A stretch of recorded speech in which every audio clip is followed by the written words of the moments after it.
Student, you are warmly welcomed in academy for learner, जिसमें आज हम पढ़ेंगे टेंस के बारे में। सबसे पहले हम जानेंगे टेंस क्या होता है और उसके कितने प्रकार हैं। इस वीडियो में हम जानेंगे और देखते रहिए, बने रहिए हमारे साथ वीडियो पे। देखिए, टेंस किसी कार्य के समय और अवस्था को बताता है, यानी कि कार्य जो हमारा काम है उसके समय, यानी कि वो किस टाइम हो रहा है वो बताएगा। यानी कि जैसे कि आपका जो काम है करने का वो प्रेजेंट टाइम में हो रहा है या पास्ट टाइम में हो रहा है या फिर फ्यूचर में हो रहा है। यानी कार्य के समय और अवस्था यानी कि सिचुएशन को बताता है। कहने का अर्थ ये है कि जो समय का चक्र है, यानी कि चक्र जैसे कि आप बीते हुए दिन में जाओ, फिर उसका आने वाला दिन आए, फिर आने वाला दिन, यानी कि ये जो चक्र है उसके संबंध में जो वर्ब, जो मैंने अभी आपको नेक्स्ट पार्ट में वीडियो में बताया था, जिसमें हमने वर्ब की वीडियो बनाई है, उसमें मैंने बताया जो वर्ब है बदलते रूप, यानी कि जो बदलता है उसका रूप, जैसे वर्ब के first form, second form, third form, इनके अनुसार ही टेंस आपके चेंज होते रहते हैं। के बदलते रूप को क्या कहते हैं? टेंस कहते हैं। ठीक है, यहां तक तो आपको समझ में आ गया। अब देखिए, जो टेंस है उसके 3 प्रकार हैं। पहला है प्रेजेंट टेंस, यानी कि वर्तमान समय। जब कार्य आपका वर्तमान समय में हो तो वो होता है प्रेजेंट टेंस, यानी कि अभी जो हम पढ़ा रहे हैं अगर ये प्रेजेंट टाइम में है। और ये है पास्ट टेंस, यानी कि बीते हुए समय की बात, जैसे कल आने वाला जो बीत चुका है हमारा दिन उसके लिए, यानी कि बीते हुए समय के लिए आपको पास्ट टेंस, और आने वाले दिन को यानी कि फ्यूचर टेंस। यानी कि जो समय को डिवाइड किया गया है तो उसे 3 कैटेगरी में डिवाइड किया गया, प्रेजेंट टेंस, पास्ट टेंस और फ्यूचर टेंस। इसलिए बताया यहाँ पे कार्य के समय और अवस्था को बताता है टेंस, यानी कि जैसे प्रेजेंट टाइम में हो रहा है, पास्ट टाइम में हो रहा है या फिर फ्यूचर टाइम में हो रहा है। और अब इन तीनों की कैटेगरी की 4 कैटेगरी हैं, यानी कि प्रेजेंट टेंस की 4 कैटेगरी, पास्ट टेंस की 4 कैटेगरी और फ्यूचर टेंस की 4 कैटेगरी। देखिए, प्रेजेंट टेंस की फर्स्ट कैटेगरी है प्रेजेंट इंडेफिनिट टेंस, जिसे सिंपल प्रेजेंट टेंस भी कहते हैं। Present continuous tense, present perfect tense, present perfect continuous tense. ऐसे ही past indefinite, past continuous, past perfect tense और पास्ट परफेक्ट कॉन्टिन्यूअस टेंस। फिर future indefinite, future continuous, future perfect continuous tense. यानी कि ये इनकी 4 कैटेगरी हैं और ये टोटल 12 टेंस होते हैं जिन्हें अब हम पढ़ेंगे। तो हम देखेंगे प्रेजेंट टेंस की first category present indefinite tense के बारे में, और इसे ध्यान से देखना, और जितने सिंपल इसके रूल हैं आपको बहुत अच्छे से समझ में आएंगे। तो देखिए, प्रेजेंट इंडेफिनिट टेंस को हिंदी में सामान्य वर्तमान काल कहते हैं, यानी कि सामान्य वर्तमान काल। ठीक है, प्रेजेंट इंडेफिनिट टेंस को सिंपल प्रेजेंट टेंस भी कहते हैं, यानी कि आप इस टेंस को सिंपल प्रेजेंट टेंस भी कह सकते हो। जब कोई कार्य प्रेजेंट में हो, यानी कि वर्तमान में हो, तथा वह रेगुलर हो, यानी कि प्रतिदिन वो कार्य चल रहा हो, तो प्रेजेंट इंडेफिनिट टेंस में आता है। जैसे कि आपकी आदतें, यूनिवर्सल ट्रूथ और जो अदर चीजें हैं वो सब आपके प्रेजेंट टाइम में अगर हो रही हैं, डेली प्रतिदिन हो रही हैं, रेगुलर हो रही हैं या इरेगुलर आदतें, तो ये प्रेजेंट इंडेफिनिट टेंस में आती हैं। देखिए, फर्स्ट है रूटीन एक्शन, जैसे कि रेगुलर एक्शन, यानी कि जो कार्य हम डेली करते हैं या जो आपकी हैबिट में या फिर प्रतिदिन हमें करना ही होता है, जैसे कि हम सोते हैं, हम खाते हैं, पीते हैं, नहाते हैं, ये हमारा कार्य प्रतिदिन का है, रूटीन है, तो ये नियमित कार्य है, तो ये आएगा प्रेजेंट इंडेफिनिट टेंस में। जैसे मैं यहाँ प्रतिदिन आता हूँ, आई कम हियर डेली, यानी कि मैं यहाँ प्रतिदिन आता हूँ, तो ये रूटीन है कि यहाँ पर डेली आता हूँ प्रतिदिन, तो यानी कि इसमें जो रूटीन है वो आपको होगा present indefinite tense.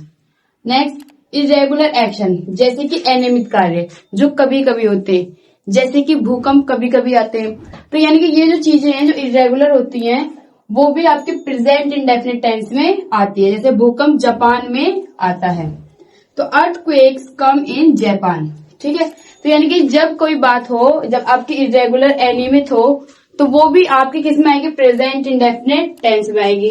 Next, habit, यानी कि आदत। आदत जब आपकी प्रेजेंट की हो, यानी कि वर्तमान समय में चल रही हो, तो वो किस में आती है? प्रेजेंट इंडेफिनिट टेंस में। जैसे वह धूम्रपान करता है, यानी कि वो वर्तमान समय में उसकी आदत है कि वह धूम्रपान या नशा करता है, तो क्या आएगा इसमें? ही स्मोक्स, यानी कि वह धूम्रपान करता है।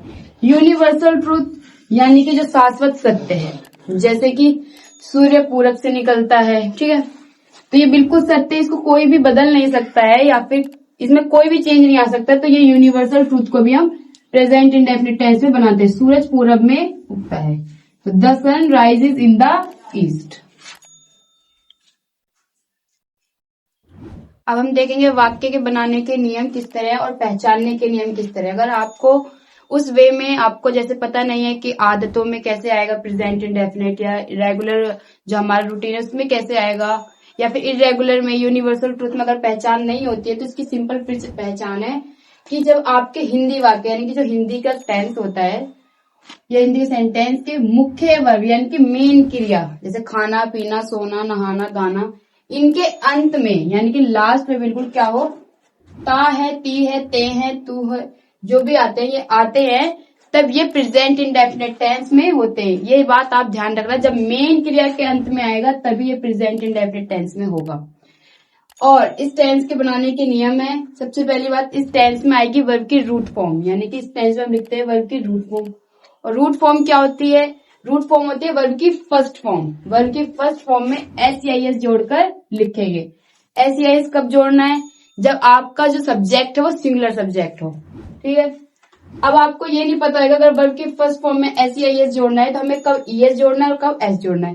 तो अब देखते हैं ये रूल को। वर्ब की फर्स्ट फॉर्म के अंत में जब एस आता है, सी एच आता है, O X double S C H S आएगा, तब आपको ईएस जोड़ना है, अन्यथा आपको बाकी जितने भी वर्ब्स हैं उनके बाद आपको एस का प्रयोग करना है।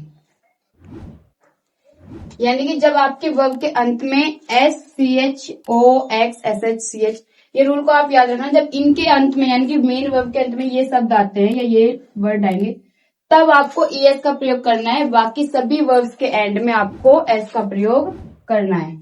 अब हम देखेंगे अफर्मेटिव सेंटेंस। अफर्मेटिव सेंटेंस क्या होते हैं? जो आपके बिल्कुल साधारण वाक्य होते हैं उन्हें अफर्मेटिव सेंटेंस कहते हैं, जिससे कि उनमें ना तो कोई नहीं की बात होगी, ना ही कोई आपसे क्वेश्चन पूछे जाएंगे, यानी कि बिल्कुल सिंपल टेंस को आपको अफर्मेटिव सेंटेंस कहते हैं। उसके बनाने के नियम हम बिल्कुल सिंपल वे में देखते हैं। सबसे पहले आपको सेंटेंस बनाने के लिए सबसे पहले सब्जेक्ट लिखना होता है, इंग्लिश में ट्रांसलेट करने के लिए सबसे पहले सब्जेक्ट लिखेंगे, इसके बाद हम वर्ब लिखते हैं। वर्ब की कौन सी फॉर्म यूज होगी वो तो रूल के अकॉर्डिंग आपको लिखना है। इसके बाद आपको वर्ब लिखना है और वर्ब के बाद आपको लिखना है ऑब्जेक्ट, और ऑब्जेक्ट के बाद आपको लिखना है अगर सेंटेंस में कोई और शब्द हो, जैसे कि दिन हो, रात हो या फिर कोई टाइम दिया हो तो उसे लिखते हैं। यानी कि इसके बाद अगर सेंटेंस में कोई और शब्द हो तो उसे लिखते हैं। अगर आपको वीडियो अच्छी लगी हो तो please like share and subscribe करें और आगे बने रहें वीडियो को देखने के लिए। तो हम पढ़ रहे थे अफर्मेटिव के रूल, यानी कि सबसे पहले हम सब्जेक्ट लिखेंगे अनुवाद करते टाइम, जब हम इंग्लिश में अनुवाद करेंगे। उसके बाद आपको वर्ब लिखना, उसके बाद ऑब्जेक्ट। अब देखेंगे जब आपका सब्जेक्ट सिंगुलर हो यानी कि एक वचन हो, तब हमें वर्ब की फर्स्ट फॉर्म के साथ एस जोड़ना है। यानी केवल वर्ब की फर्स्ट फॉर्म किसके, वर्ब की फर्स्ट फॉर्म के साथ एस किसके जोड़ना है? सिंगुलर सब्जेक्ट के साथ। सिंगुलर सब्जेक्ट जैसे ही शी इट एटसेट्रा, या फिर किसी का नाम हो तब। अगर सब्जेक्ट प्लूरल नंबर हो यानी कि बहुवचन हो, तब केवल वर्ब की फर्स्ट फॉर्म का प्रयोग करते हैं, यानी कि तब केवल हमें वर्ब की फर्स्ट फॉर्म का प्रयोग करना है, एस या एस नहीं जोड़ना है। देखिए अब रूल देखेंगे, जैसे फॉर्मूला है हमारा, सबसे पहले हम सब्जेक्ट यानी कि सिंगुलर नंबर के लिए वर्ब की फर्स्ट फॉर्म प्लस एस या एस ऐड करेंगे, plus object plus dot dot dot, जो आपके अदर यानी कि सेंटेंस में कोई और वर्ड रहेगा तो उसे लिखते हैं, ठीक है। नेक्स्ट है आपका फॉर्मूला सब्जेक्ट प्लूरल नंबर यानी कि जो बहुवचन होते हैं। वर्ब की फर्स्ट फॉर्म लिखनी है केवल ऑब्जेक्ट और डॉट डॉट, इसमें एस या एस ऐड नहीं करना है। एग्जाम्पल देंगे, जैसे प्रमोद तुम्हारी सहायता करता है, तो प्रमोद कौन है? सब्जेक्ट, और ये सब्जेक्ट है सिंगुलर नंबर यानी कि एक वचन। तो एक वचन के लिए हमें ये वाला फॉर्मूला यूज करना है, सब्जेक्ट यानी कि सिंगुलर नंबर है, फिर आपको वर्ब लेनी है मदद करना यानी कि सहायता करना हेल्प, फिर हम उसमें एस ऐड करेंगे या ईएस, वो तो हमारी वर्ब के अकॉर्डिंग ऐड करना है, यानी कि हेल्प के साथ हमें एस ऐड करना है, फिर आपका ऑब्जेक्ट आएगा यू, ठीक है। अगर अब कोई भी सेंटेंस में अदर चीजें होती है जैसे दिन में रात में कभी भी, तब हम इसके बाद लिखते हैं, तो इसलिए हमने फॉर्मूले में डॉट डॉट डॉट लगाया।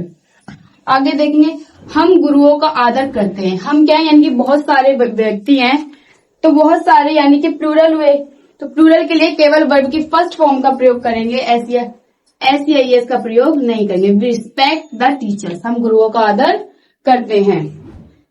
वह अपना पाठ प्रतिदिन याद करते हैं, यानी कि वह अपना पाठ प्रतिदिन याद करते हैं। एक लड़की है और वो एक ही है तो एक वचन है, तो she learns her lesson every day. तो यहाँ देखिए शी जो है वो है सब्जेक्ट, सिंगुलर सब्जेक्ट, ठीक है। फिर वर्ब प्लस एस ऐड करा, फिर हमने ऑब्जेक्ट लिखा हर लेसन, उसके बाद जो हमने डॉट डॉट के लिए हमने जगह छोड़ी थी एवरीडे, वहां पर हमने एवरीडे लिखा। नेक्स्ट एग्जांपल है मेरे पिताजी दफ्तर में काम करते हैं। तो पिताजी एक ही है तो माय फादर वर्ब लिखेंगे और वर्ब के साथ हमने एस ऐड किया है, यानी कि वर्क के साथ हम एस ऐड करेंगे। फिर इन ऑफिस, मेरे पिताजी दफ्तर में काम करते हैं। अगर आपको ये कंफ्यूजन है कि मतलब कौन सी वर्ब के साथ एस का प्रयोग करना है, कौन सी एस का प्रयोग करना है, तो मैंने बताया है कि जब आपकी वर्ब के अंत में एस या एस एच ओ एक्स ये सब लेटर आते हैं तब आपको एस का प्रयोग करना है, अन्यथा आपको केवल वर्ब के साथ एस का प्रयोग करना है। अगर आपको हमारी वीडियो अच्छी लगे तो please like share and subscribe करें और हमारे ऐप अकेडमी फॉर लर्नर को डाउनलोड करें, जिसका लिंक डिस्क्रिप्शन बॉक्स में दे दिया गया है। और अगर आपको कोई डाउट हो तो उसे व्हाट्सएप पे मैसेज करें और हमें कमेंट करें। Thanks for watching my videos. कोई भी सपना साकार करने के लिए सबसे जरूरी है सही कोच का होना। चुनिए अकेडमी फॉर लर्नर को और करें अपने BCMB for 6th to 12th and SSC का सपना साकार। Download the app now.